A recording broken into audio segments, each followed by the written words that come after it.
Selamat mendengarkan podcast ini. 17 Februari 2022. Dua sudut pandang.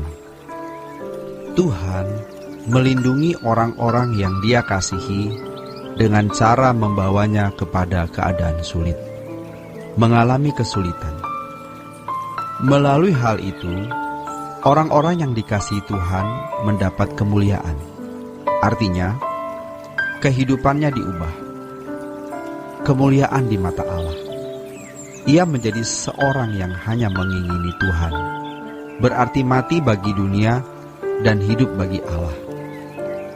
Keadaan sulit yang kita alami dalam hidup bisa seperti ombak atau seperti gelombang besar yang tidak hanya bisa membawa kita ke lautan yang lebih dalam, namun juga bisa membawa kita ke pantai.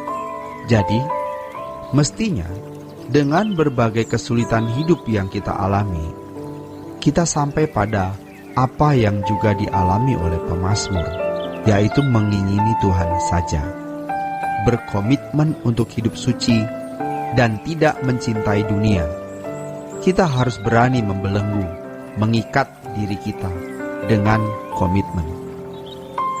Di sini kita sangat bisa mengerti kalau gereja perdana atau gereja mula-mula pada abad pertama dibawa Tuhan kepada penganiayaan. Kalau mereka tidak mengalami penganiayaan, sangatlah mudah bagi mereka meninggalkan iman yang murni. Di samping itu, mereka merindukan kekekalan, yaitu rumah Bapa, merindukan dimuliakan bersama Yesus. Jadi, penganiayaan yang dialami oleh orang-orang Kristen mula-mula atau Kristen perdana ini mengondisi mereka lebih mengumpulkan harta di surga. Penganiayaan menjadi berkat abadi bagi mereka. Itu bentuk pemeliharaan Allah atau bentuk dari perlindungan Tuhan atas kehidupan iman mereka. Memang mereka kehilangan ketenangan dan kesejahteraan hidup di bumi, tetapi mereka mendapat ketenangan dan kesejahteraan yang lebih atau yang sangat sempurna di kekekalan. Itu yang harus kita suarakan dalam jiwa kita. Demi melindungi iman atau keselamatan kekal kita, Tuhan mengorbankan ketenangan dan kesejahteraan hidup kita di bumi. Oleh sebab itu, kita harus memandang hidup ini dengan segala fenomenanya dari sudut pandang yang benar. Benar menurut Alkitab. Mestinya kita memandang segala sesuatu dengan sudut pandang berdasarkan. Pertama, terkait dengan perasaan Allah dan kehendak Allah. Kedua, pertimbangan kekekalan. Sudut pandang ini artinya, apapun yang terjadi dalam hidup kita, harus kita anggap tidak masalah. Selama itu, dalam kehendak Allah dan berguna untuk kekekalan kita. Dengan sudut pandang ini, kita bisa menerima apapun yang Allah izinkan terjadi dalam hidup kita. Tetapi kita mengerti betapa sulitnya mengubah cara berpikir seseorang untuk dapat memiliki sudut pandang ini. Karena cara berpikirnya sudah salah, selera jiwanya sudah menyimpang. Mengapa begitu? Karena percintaan dunia sudah sangat kuat mengikat. Percintaan dunia adalah kesenangan hidup yang dibangun dari fasilitas materi dunia dan segala hiburannya. Sehingga orang-orang tidak lagi berkerinduan pulang ke rumah Bapa. Karena hal tersebut, banyak orang Kristen tidak memiliki pertimbangan terkait dengan kehendak Allah atau perasaan Allah dan kekekalan ini. Dalam Alkitab, kita membaca ucapan yang mulia Tuhan Yesus ketika melihat Yerusalem, menangisi Yerusalem. Wahai, jika engkau tahu apa yang perlu bagi sejahteramu. Wahai, betapa baiknya kalau kamu tahu apa yang perlu untuk damai sejahteramu. Tetapi Yerusalem tidak mengerti.